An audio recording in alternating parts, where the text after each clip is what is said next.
Make sure that they're curriculum relevant, that they've been developed with the input of educators and teachers, that they're promoted successfully, because there's a lot of material out there, so it's very important that teachers know about the project.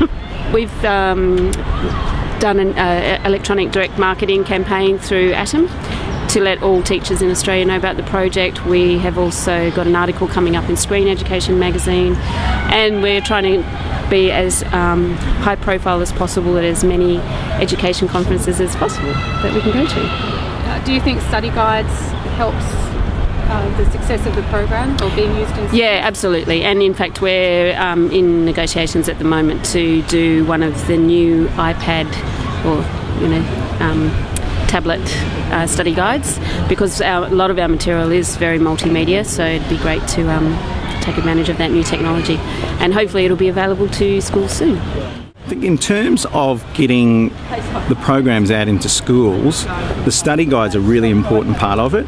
I also think that it's important to be able to get the message out to teachers that the film is there. There's a lot of noise out there in the world, there's a lot of product, and to be able to promote the film to teachers is a good thing. That's something that Atom does really, really well, and I think that things like the study guides is a real sort of value add. It's terrific.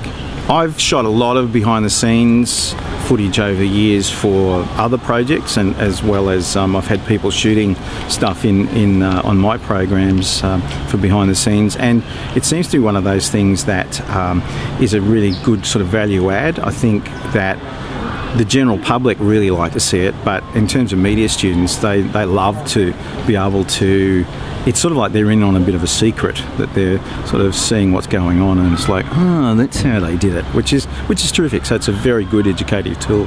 For filmmakers, certainly in terms of using a program under the Screen Rights Licence, one of the things that's really important is to get a broadcast that is on either ABC or SBS. We do see that broadcasts on the commercial channels, they can generate some income, but educators are looking to the national broadcasters as a trusted place for quality programming that could be used in the classroom. Certainly for documentary makers, that would be the case.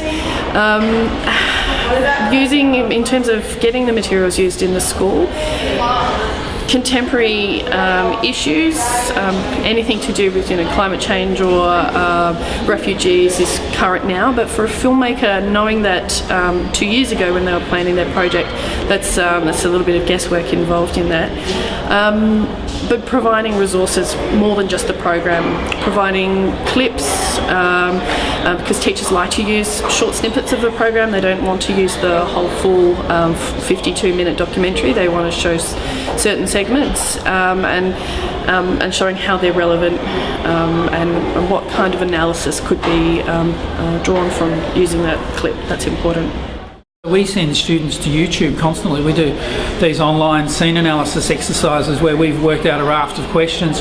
We found a fantastic clip on YouTube, and we send the students to that clip to respond via email on our online environment to the questions and the analysis that we want them to do. I find it difficult to see how the sort of filmmakers are going to be able to compete with our ability to sort of scour the globe and find the perfect bit of footage that's already sitting there that we can utilise for our students. So I think it's the same challenge that textbook writers have. You have to put a lot of time and effort into making a resource that then stays static for a while, and as a media teacher who's time poor, you jump around and you grab a resource that you can access easily and then deliver it to students. So I think that will always be their challenge, trying to making fixed objects in a moving market. I think is very difficult.